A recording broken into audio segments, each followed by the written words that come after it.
Flipkart থেকে এটা আমি আশা করি। ডেইলি ব্লগ ডে 52 নম্বরের ভিডিওটা দোকানে বসে বসে শ্যুট করেছিলাম, কারণ তখন সময় প্রায় 7টা। চলে গিয়েছিলাম দোকানে গিয়ে দেখি বাজার পুরো ফাঁকা, কারণ আজকে যেহেতু ঘাটবার এখনও কোনো লোকই আসেনি। আর এখানে সূর্যমোহর দেখা দিয়েছে। হঠাৎ দোকানে বসে দেখি আমার জন্য ফ্লিপকার্ট থেকে কোনো একটা পার্সেল এসেছে।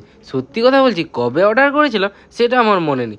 যাই হোক, এখন চলো যাওয়া যাক বাড়ি এসে গেছি। বাড়িতে দেখি মাংস রান্না হচ্ছে।